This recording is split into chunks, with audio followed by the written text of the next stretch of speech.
and I would like to thank all of you for taking time to join us on a Friday, and welcome you all to the second session of Freyr's UDI Vision webinar series. First of all, it's truly a pleasure to see most of our delegates from the first session joining back today, so very warm welcome once again. And for the benefit of new delegates, I'll just do a quick recap. We had conducted the first session of the UDI webinar last Friday, covering the basics of UDI readiness.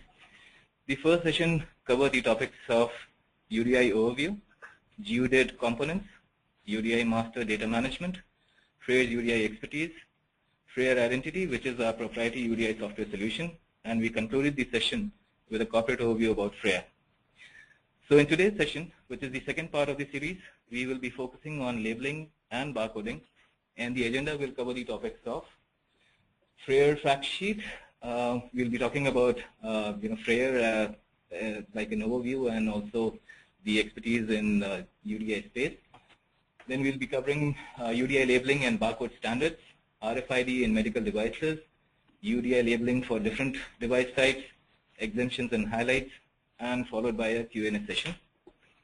I would like to remind you all that the third and final sessions of our UDI webinar series is scheduled for Friday the 5th of December, in which we will do a deep dive of the topics of DI and PI, which is device identifier and production identifier. I would also like to add that the second and third sessions of this webinar series are most critical with respect to getting a comprehensive understanding of UDI compliance, and therefore I would request and encourage everyone to please take time out on December 5th and attend the last session as well. With that, I'll quickly touch upon today's webinar format. We plan to cover the session in around 45 to 50 minutes by Q&A. We will be muting the telephone lines during the sessions, so if you have any questions at any point in time, please submit them to the staff using the question panel on your screen. We will be collecting all the questions and respond to as many as we can. However, in case we run out of time, we will be providing a written response to all the questions, which will be made available to all delegates along with a copy of the webinar audio and the presentation slides. I'll now take a few moments and introduce the presenters. So we have today with us Alan Christensen. Alan brings over 20 years of expertise and extensive experience in the UDI unique identifier and RFID space, which is, and he's also well ensconced in the industry standards. Alan has a strong background with Uniform Code Council, which is now GS1, including EPC Global using GS1 system of identifiers, UID for Department of Defense, and the UDI initiative for FDA. Alan has created one of the first integrated and packaged solutions for UCCNet and global data synchronization. And Alan is also the principal architect of supply chain automation products for GS1 data synchronization and RFID. We also have with us today Prasanna, who heads Freyr's UDI practice and Center of Excellence.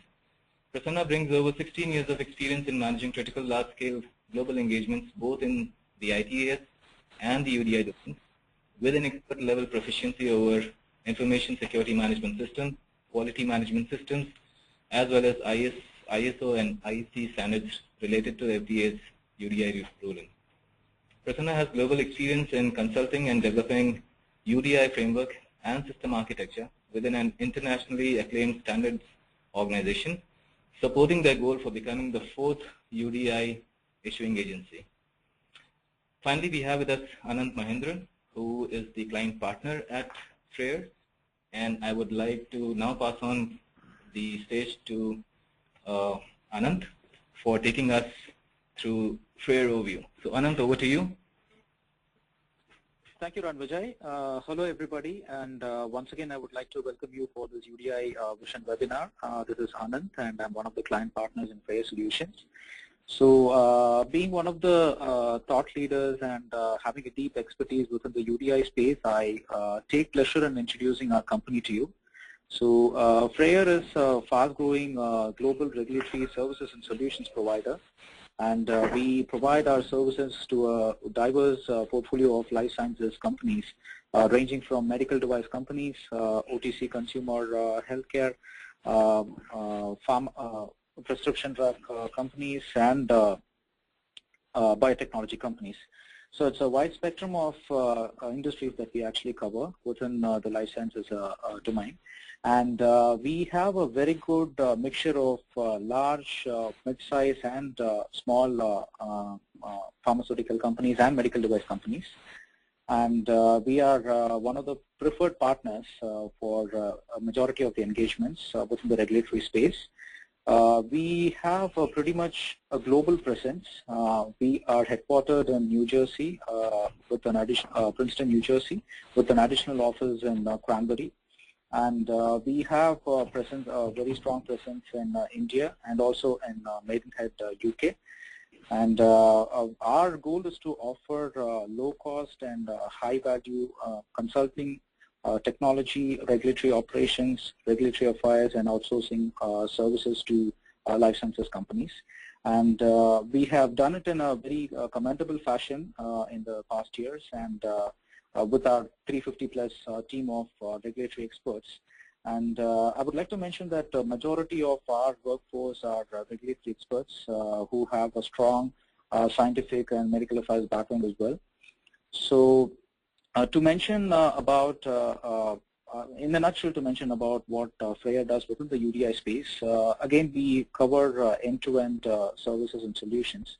So we offer UDI readiness assessment and gap analysis, wherein we can engage in consulting projects, wherein we can come into a particular organization, educate the workforce on what the mandate entails, and what are the different processes that needs to be followed in order to comply with the UDI mandate.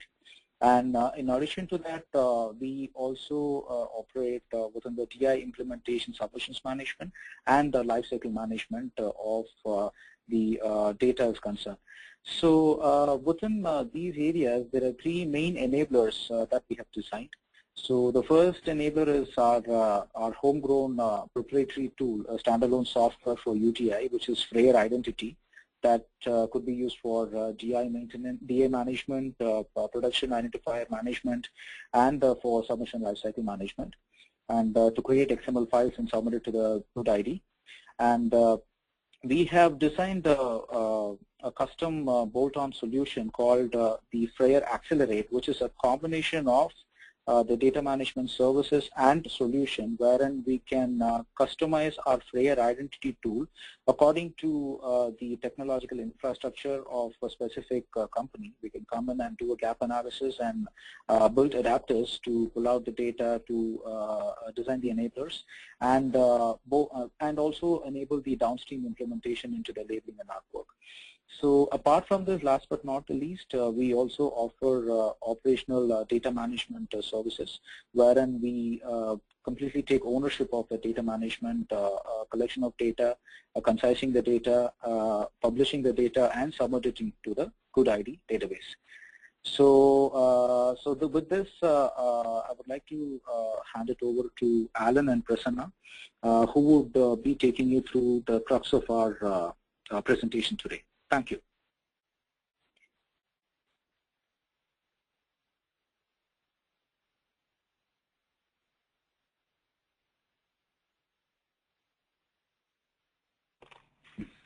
Thank you. Yeah, thank you so much, Anand. I would now like to pass on the stage to Alan to take us through UDI compliant labeling. Thank you. Alan, over to you. Hello, everyone. Alan Christensen here. I'm going to walk through initially some high level of UDI compliant labeling. So starting off with the UDI representation, according to the UDI final rule, which has been issued, the UDI must appear on every device as a device label or direct marking. And this is really presented in two forms. Number one, it must be an easily readable plain text or HRI, human readable interpretation, on the label itself, or AIDC technology, which is either barcode or RFID. And AIDC is automatic identification and data capture. On the direct marking, DM, also known as direct part marking, or DPM, that's the FDA's acronym, a device must bear a unique device identifier, UDI, on its label. It also bear a permanent marking on the device itself, if it's intended to be used more than once. So an example would be a Class 3 multi-use device. An example would be an MRI scanning device. So if it's going to be reprocessed or repackaged, it must have the UDI on the actual device itself through direct part marketing. A single-use implantable device, such as a heart valve, does not need that. So the UDI provided through direct marketing on a device may be identical to the UDI that appears on the label of the device, or it can be a slightly different UDI based on its package size. So as an example, you may have if you're a GS1 subscriber, a G10 for the case, a multi-pack case, the G10 and the UDI would be slightly different for the actual unit inside. And that's where the UDI would be slightly different for an inner pack. The date format is pretty classic, year, month, day, as you see there. So January 2nd, 2014 would be 2014-01-02, again, year, month, day format. Next slide, please. So some challenges in the industry, the bullets to the left, really the format of the numbering and the standard for AIDC is mandated by the issuing agency. So again, there's 3 issuing agencies today with a 4th coming online soon. There's GS1, which is the larger organization. There's HIVIC and ICC-BVA, and those are the 3. So based on which issuing agency that you're signed up with, you need to follow their labeling formats. And every issuing agency has a different set of numbering and AIDC standards, which we'll go through here shortly. So based on your selection of your issuing agency or IA, the labeler has to rework that format with the artwork and their publishing teams to accommodate the UDI in both human readable and AIDC formats. And this effort, this exercise needs to be done for each and every device that is marketed by that labeler or the brand owner. And this implies they need to start this compliance, this UDI compliance activity at the earliest stage. So based on the rollout with Class 3 compliant right now and Class 2 coming on board, you need to start looking at all your label formats to make sure they're UDI compliant. So the matrix to the right is some challenges within the labeling format. Again, selection of an issuing agency based on the device type and their applicability. You know, a large brand owner might have different issuing agencies based on the type of products that they are responsible for, that they own, that they distribute in the supply chain. Every device label marketed by the labeler needs to be reworked to match the UDI, and it may be very small or may be large. So that exercise needs to be undertaken, and it's based on the number of products. It's something you need to look at sooner than later. You also look at the inventories of pre-printed stationery of labels. If you've got a very large inventory and they need to be reworked for UDI compliance, you don't want to have a lot sitting in inventory that you cannot reuse based on the date of your compliancy. And also from a manufacturing perspective, the impact of direct marking on applicable devices.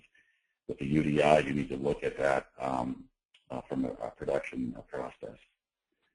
So mitigation of these challenges, you need to profile devices and based on the portfolio apply to respective issuing agency. Again, the 3, GS1, HIVBC, and ICC-BVA. Look at the artwork and redesign the labels. Avoid wastage of labels, and the direct marking applicability for devices needs to be identified prior. So production staff needs to be fully cognizant of the UDI requirements, both at the packaging level as well as direct marketing or direct marketing. Next slide, please. So at this point, I'm going to pass this on to Prasanna, who's going to walk through the specific labeling format for each issuing agency. Yeah. Thanks, Alan. This is Prasanna.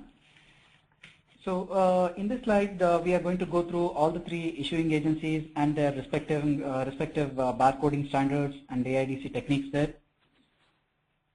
So first, we are starting with the GS1 labeling format.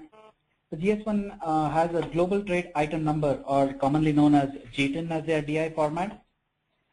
Here on the left side, we see a representation of a typical GS1 GTIN-based UDI compliant label.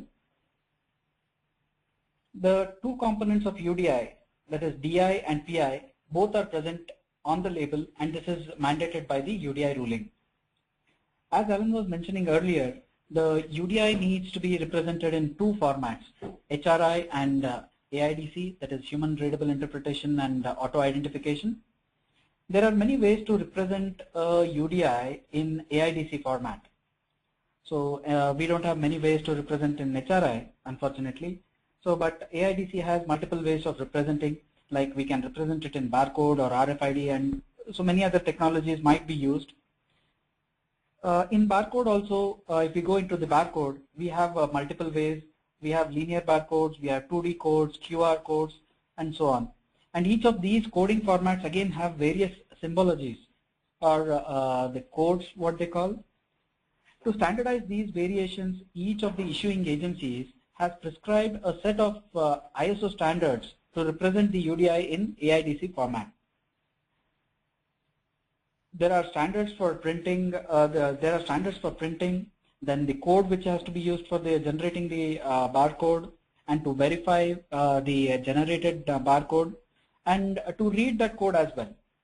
So on the right hand side, you would see all the different standards which are ISO and IEC standards mandated by GS1 for their AIDC techniques. So a few of them are for printing, and then a few of them, one of them is for scanning and then verifying printing. So there are different standards. This is not an exhaustive list, just a representative of that. Now let's look at the exploded view of one of the typical labels that GS1, somebody prescribed with GS1 would come out with. So here you would be seeing the barcode and format of a QR code in the on the left hand corner there. So here we have marked the barcode with 4 parts. The first part is marked in green, is the device identifier. Then the number marked in brown is the expiration date, and then we have the lot number, and then the serial number. So in GS1, we have the application identifiers. So the application identifiers basically identifies which particular parameter is what. Like for example, if you look at the number 1 here, which is represented in green, so you have in parenthesis 01. So 01 indicates that the next number which is going to come in is a device identifier. Similarly, 17 in parenthesis would indicate that it's an expiration date. So on 10 and 21. So moving on. Now here we come to HIBIC or HIBCC. Similar to GS1, HIBCC also has its own standards for DI. Here HIBIC issues a code to the labelers known as Labeler Identification Code, or LIC, which is a 4-digit unique alphanumeric code. HIBIC's DI format is known as Supplier Labeling Standard, or SLS. This SLS includes the LIC within it, making every DI unique. So on the right hand side, again you will see all the ISO IEC standards prescribed by HIBIC for AIDC. So again, this is just a representative, it is not the exhaustive list. In the next slide, we look at the exploded view of a HIBIC barcode represented in 2 formats, one in the linear barcode and another is the QR code.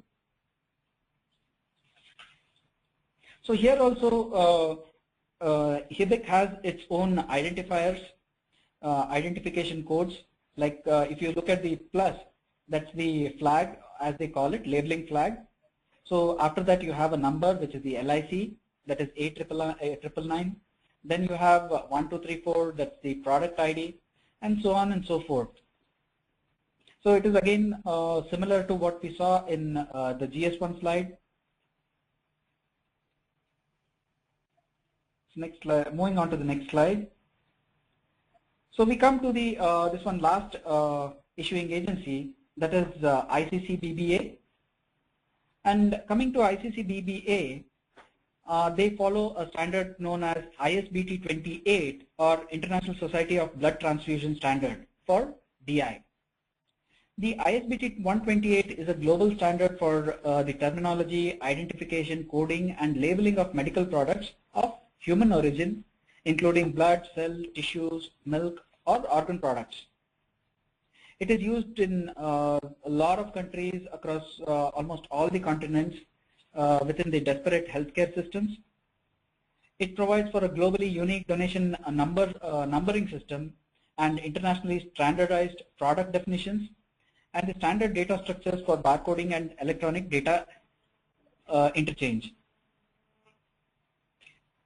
The right side of the slide describes the various ISO standards adopted by ICC-BBA for AIDC format.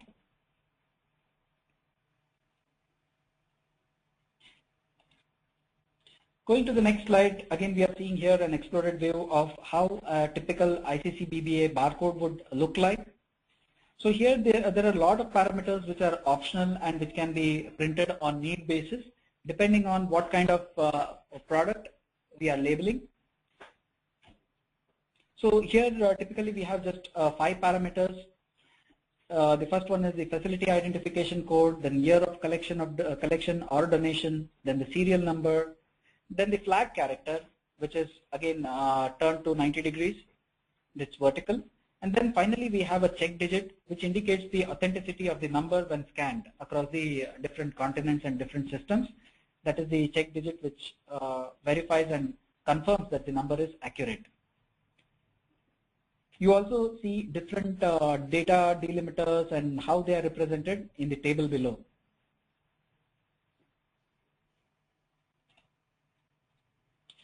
So I would again like to invite Alan to take on this part. Alan?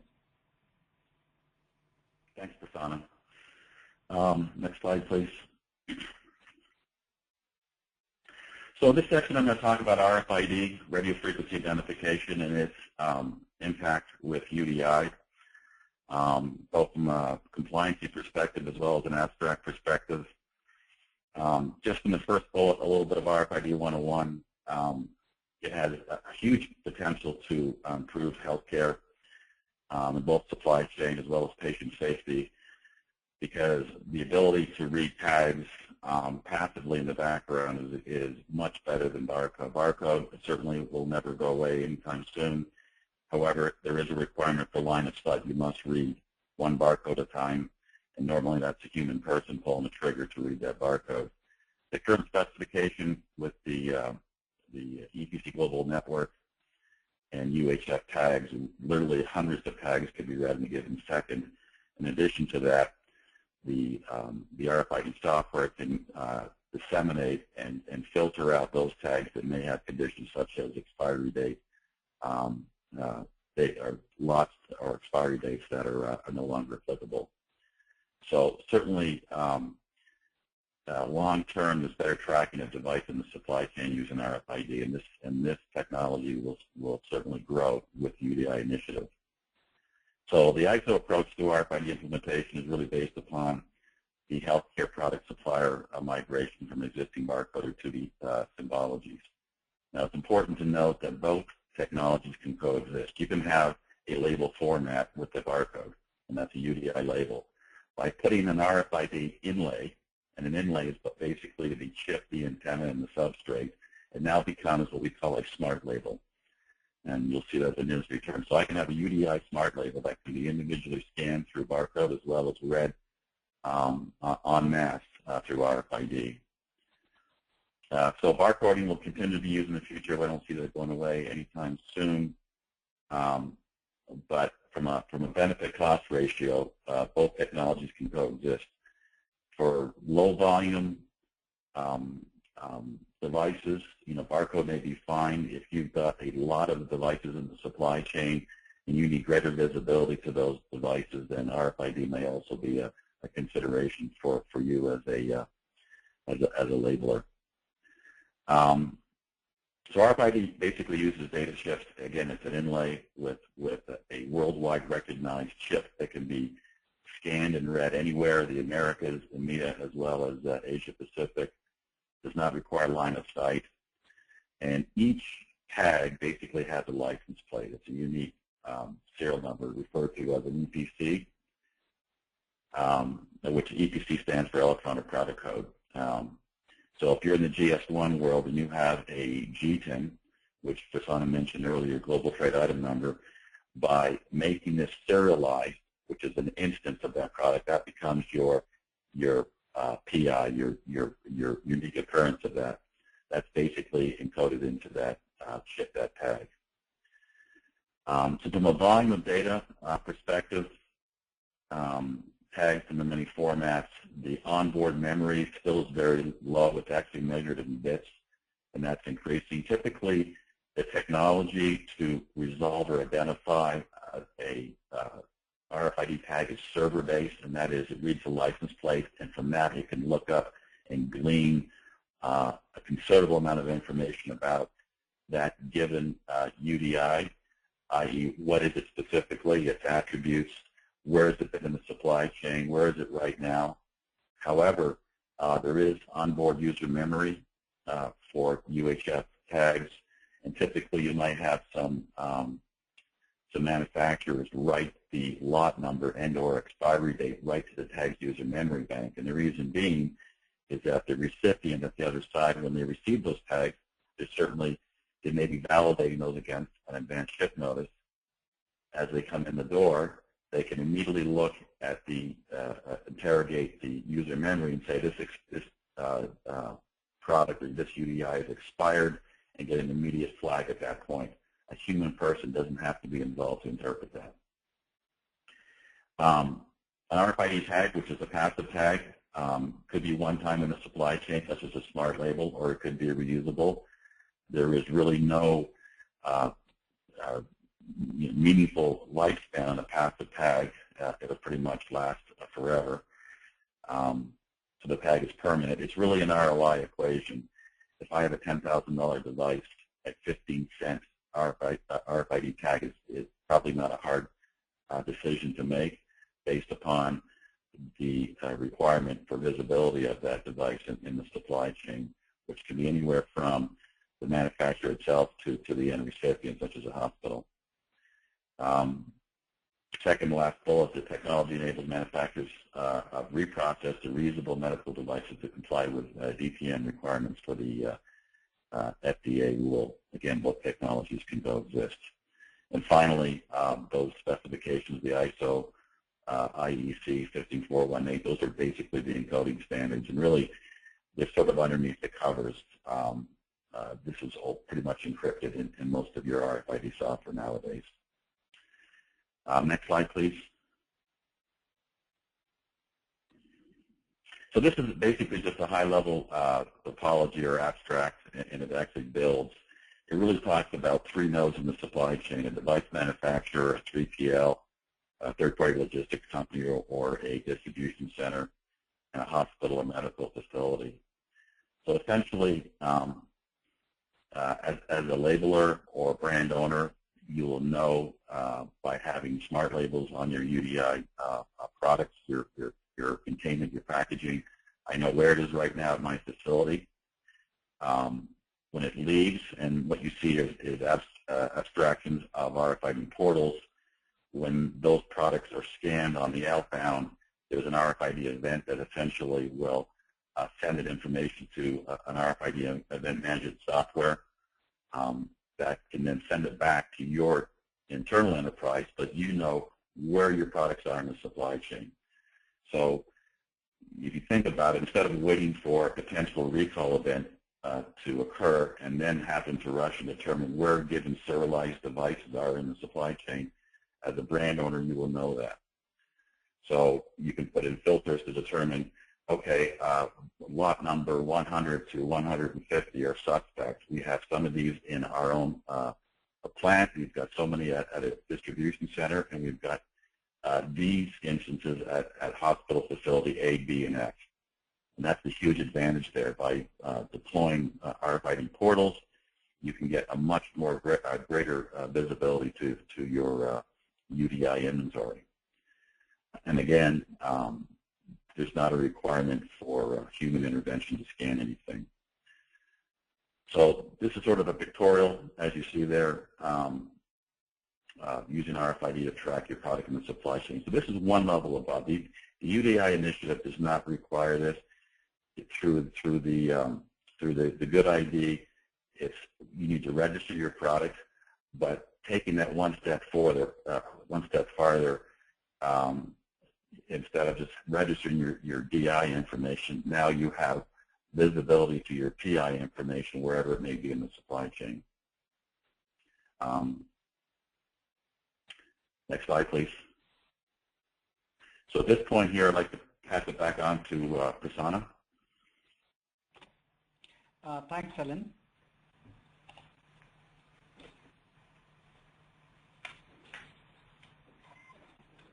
So now let's talk about different device types and their relevant UDI labeling applicability. So let's start with single-use devices. A single-use device is used on an individual patient during a single procedure and then discarded, as the name goes. It is not intended to be reprocessed and used again, even on the same patient. Examples here may be a surgical needle or a blade, which comes in a package of multiples, where the individual packaging will be there, but they are not sold individually. Such single-use devices are required to have UDI only on their package and not on their individual packing. So if we talk in terms of unit of use, so unit of use of device need not have an UDI, but the commercially sold unit that requires to have a UDI label on that. The best example is, as I talked earlier, a pack of 10 surgical blades. Each blade's cover need not have the UDI. Only the package would have the UDI. Now for the SUD, as it's commonly called, that are implantable, like a dental implant, which are chiseled or processed to fit the exact shape of a patient, and need not have a direct marking on that, but it still needs to have a UDI on their package.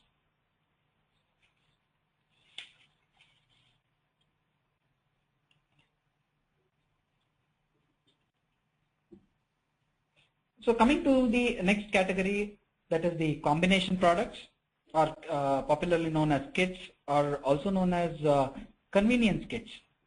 Sometimes they are also referred as orthopedic surgical trays.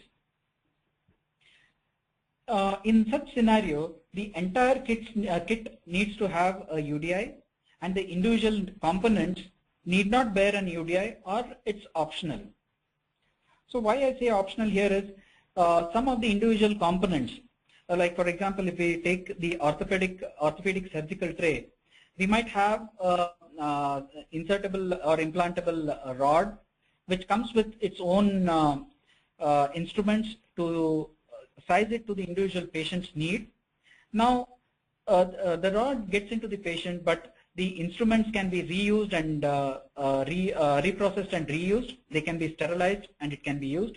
But at the same time, these instruments are commercially available as well. So when a particular device is commercially available, it again qualifies for a separate UDI. So in such cases, it may turn out to be that UDI might be applicable for both the kit as well as the individual component in that tray. So coming to the third bullet point here. Now, the FDA has currently stopped issuing the NDC and NHRIC codes for medical devices, and these devices are mandated to follow the UDI ruling and get their device identifier done.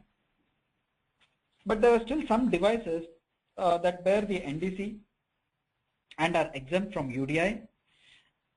Example like a blood bag, which has a preservative coating lined inside it. On the other hand, if we consider a similar body fluid collection bag with some preservative to be mixed during the collection, and the preservative comes in a separate vial, then the vial needs to have an UDI and not the collection bag as such, which is again having a NDC code. So these are different slight variation in the way the ruling is there for the combination products and kits.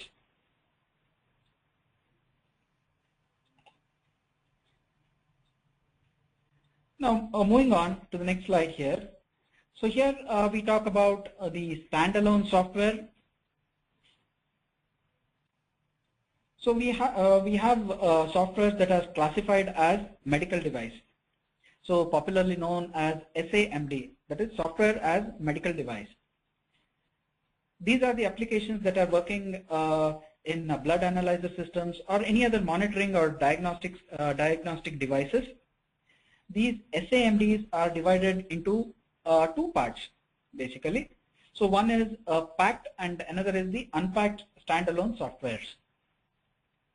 And there is another category where the software comes built in the system itself.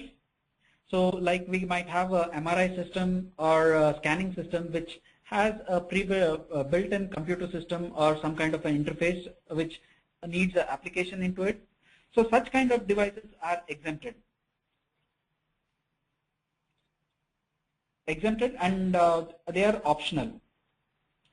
And now if you come back to the SAMDs, that is software as medical device, the DI needs to appear only in HRI format.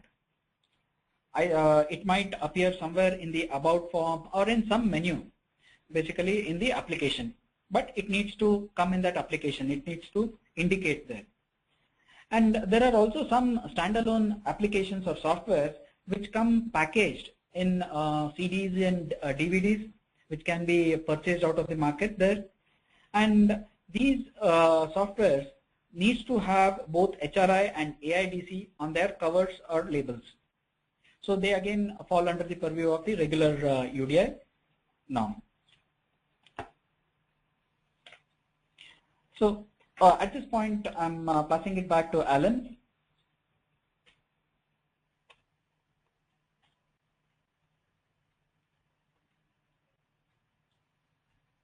Thank you, Prasanna.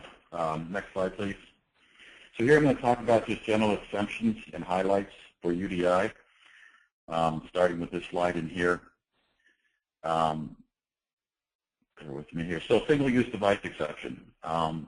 If there's only one in the package, and if there's any class-exempt implants, the UDI required on the device package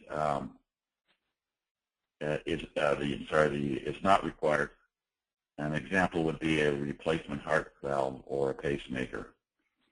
So if it's one only in the package, or if it has any class-exempt considerations, such as an implant, it's a single-use device exception. There's a Class 3 extension of 1 year if a request is approved by the FDA. For GMP, good manufacturing practice, exempt Class 1 devices. These are exempt completely from the UDI requirements. However, the standardized date format still applies. Single-use contact lenses are also subject to the exemption and do not need to be individually labeled with a UDI under that section. Boxes or containers, any containment type that's used to ship or transport UDI compliant goods is exempt. So if you have a specialized pallet or bin, as long as it's not part of the containment structure, that would be handled by an end user. Direct marketing is now only required for devices that are reusable, and that is a device intended to be repurposed or reprocessed before each use. And there are provisions for exemptions from direct marketing if the marking would affect the device safety or its effectiveness, or if the technology is not feasible. So any DPM that would affect the operation of that device can be exempt. Device constituents, which are part of the combination product or kit and are not commercially available, are also exempt from the UDI requirements. A medical device used for teaching, training, research, any type of analysis, and not intended for any clinical use, i.e. Direct contact with patients is exempt. Veterinary medical device does not need to have a UDI. And the PI, the production information, is optional for Class 1 devices, so such as a handheld surgical instrument or a glove or a tongue depressor. We certainly don't need to have PI attribute information. Next slide, please.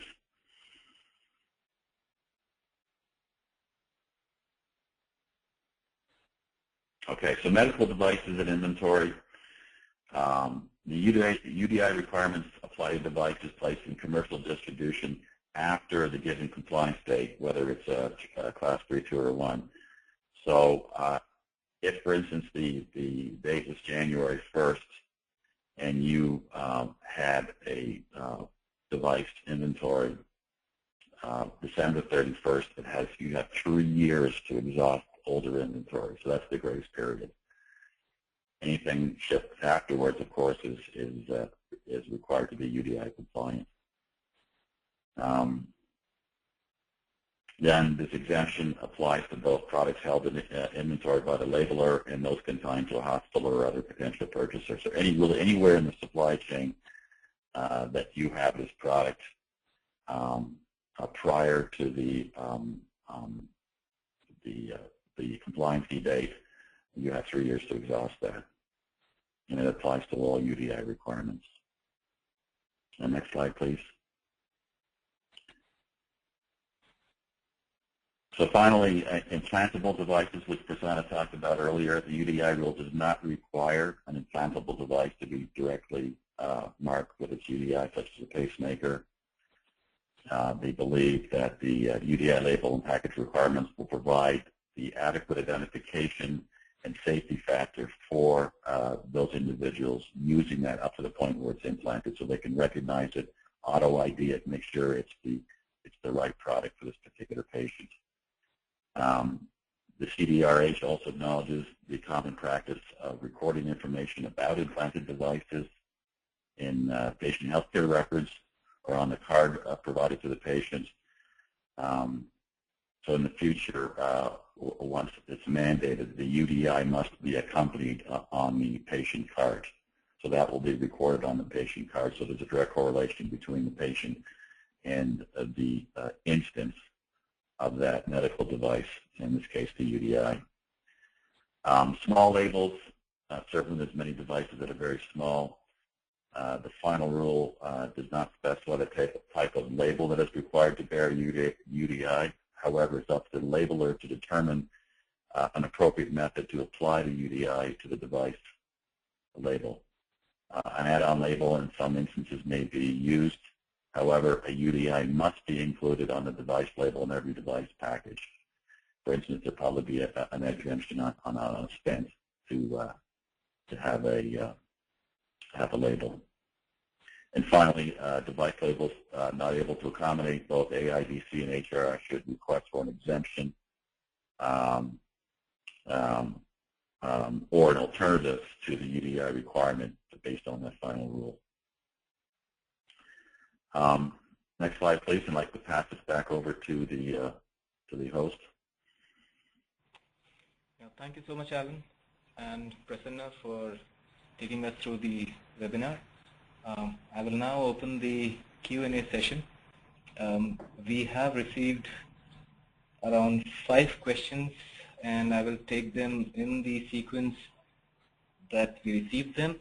Before I do that, I'd like to just mention it to everyone that if you still have any more questions, you can please feel free to post them using the question panel. In case you can think up of any question later on after the webinar, please feel free to send it to neil.brady@freyrrsolutions.com, and we'll be able to send back the answers to them. So the first question in this for this series today comes, and it says, for repackaged products, does original manufacturer DI has to be replaced why repackages DI? So I'll let the presenters take the question now. Yeah, Ranvijay, I would like to take that. This is Prasanna again. Yeah, according to the rule, the relabeled device needs to be distinguishable from the version or model that bears the original label. The UDI ruling states that the repackagers are not permitted to use the UDI assigned by the original labeler. So if I'm manufacturing it and Alan is distributing it, then Alan needs to have his own, he needs to assign own UDIs for those devices. So that is how the ruling is. So Alan, would you like to add anything? No, I think you covered it, Prasanna. Yeah, thank you. Yeah, thank you for that, Prasanna. The next question is, will Freyr be able to assist in meeting labeling requirements for UDI compliance? Yeah, I would say definitely yes here. Freyr is equipped with handling all kind of requests on these things, and would be glad to assist any labeler or medical device company in end-to-end full service in meeting their UDI requirements in terms of labeling as well as barcode or probably RFID as well. So we are well equipped with that, and we have different tools and products also which we are conversant, and we have experts within our facility here who can assist the device manufacturers. Thank you, Prasanna. There's one question which is just come in, and I think I'll take that one before we move on. The question is regarding the appearance of the plain text human readable portion of the UDI. So in regards to that, where is the HRI required to be placed? Does it have to be below the barcode? Okay, so let me just take that. So as I was mentioning earlier, let me just go back to those slides there quickly. So, Yes. So here, every issuing agency has their own different way of, they have mandated their own ways of representing the HRI and AIDC format. Typically, what happens is when you are using a barcode, right? So automatically the HRI comes below the barcode or above the barcode. It comes as a part of the barcode itself. But if you are using the QR code, that is again a square block.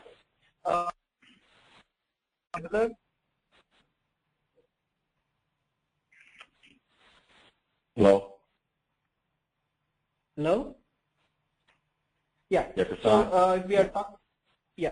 So if we are talking about the QR code, so the labeler has the option to decide where they want the HRI format to come in, and in terms of the RFID code, the option is again up to the labeler where they want to mention their HRI, because the AIDC or the AIDC format is embedded within the tag, so it's not really visible to any user.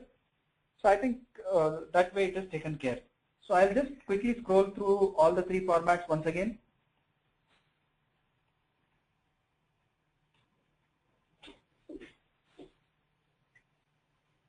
Yeah, let me get back to you.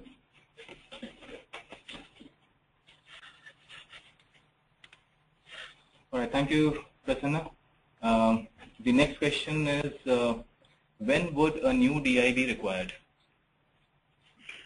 Yeah. I could take that one. Yeah. Yeah. Sure. So just to confirm, when would a new DEI be required, correct? That's right. Okay, so it's really when any key attributes change about that DI, so such as the brand name, the device version or model, anything that changes the behavior or the regulatory requirements of that particular DI. So device version or model, clinical size, if it's changed from a single-use label to multi-use, the sterility of the packaging, that changes, It's a different product. The quantity of devices, remember the UDI is package sensitive. Is it a pallet? Is it a case? Is it a multi-pack? Is it individual? If the quantity of the device changes, then that requires a new DI because that's metadata. Any critical warnings or contradictions, such as containing latex or DEHP, that would constitute that as a different DI. And any change that could lead to the misidentification of the medical device, or really anything that's related to its ambiguity in the traceability. So essentially, if I define this particular, it's a multi-pack of 4 and it's this product, and I change something that makes it something completely different, I need to have a new DI. And back over to you. Thank you. Yeah, thank you, Alan, for the response. Before we move on to the next question, I think we have another question which corresponds to the one which was asked earlier, and I'm going to take that now. The question is, if a new product is launched and approval is obtained, is it required for the new device packaging to contain a UDI, direct part marking, BPM, etc.? Yeah. Let me take that, Ranvijay. So if the new device, approval for the new device is obtained, and you have already crossed your compliance date. For example, if you take the compliance date as December 31st, just for example, and you are getting an approval post December 31st, then you need to, before you launch it in the market, you need to definitely comply with all the UDI ruling which applies to that particular device. If that particular device qualifies for a direct part marking, then yes, you need to also have the direct part marking done.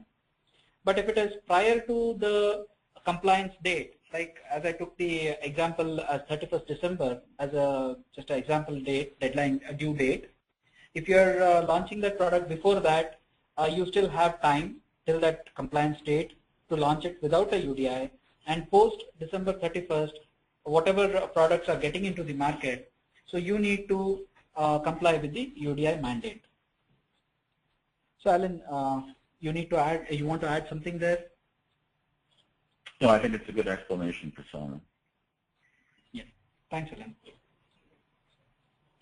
Thank you, Prasanna. Moving on to the next question. The question is, if a convenience kit consisting of basic device that work together with different sensors, these sensors are packed according to the customer choice. So in that case, do we need UDI for system or for each of the combination?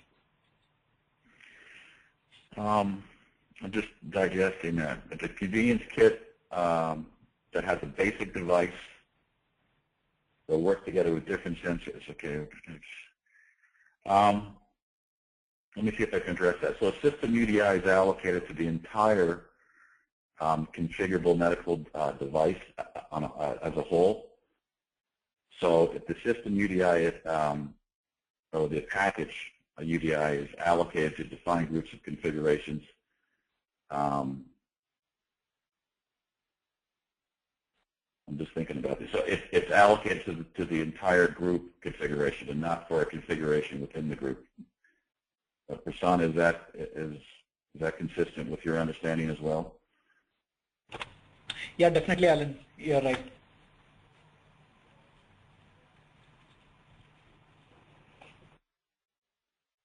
Right. So it's all those individual pieces together that defines that UDI. So they're one complete group.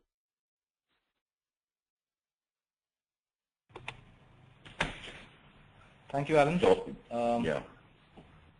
So we come to the final question that we have for today. And the question is, which AIDC method should be used? Will you be taking that? RFID, of course. Yeah. Yeah. So I think, yeah, Alan, I would leave it to Alan. Yeah. Well, I think Prasanna, just do this together. Certainly, barcode is the primary AIDC method. It has been, and but RFID will provide additional benefits to UDI labeling based upon the type of product it is and the requirement for that brand owner or labeler to track the movement of that product in the supply chain. So certainly you must start with barcode, and that would be your number one start. And RFID can come later. Prasanna, you want to add to that? Yeah. So and also it also is a decision point from a labeler as to how far they would like to get into the track and trace aspect of this utilizing these AIDC techniques. So if they have a large warehouse and they want to track it throughout the supply chain, I think the RFID is the best solution there. And if it's a small one and there are limited products, obviously the barcoding standards and the mechanism would go a long way there, and it's also cost-effective method of implementation. So there are both pros and cons using different methods of AIDC. It all depends on the specific use case and the specific medical device company. And definitely Freyr is well equipped to consult on these aspects yeah, definitely. All right, thank you for that, Alan and Prasanna. With that, we conclude our Q&A session for today. Before I move on, I would just like to add that we have the third and the final session scheduled for 5th of December. So I would request everyone to please take some time out to join that. We would be posting the audio, the webinar audio and the webinar presentation slides and be sending out a mail to all the delegates.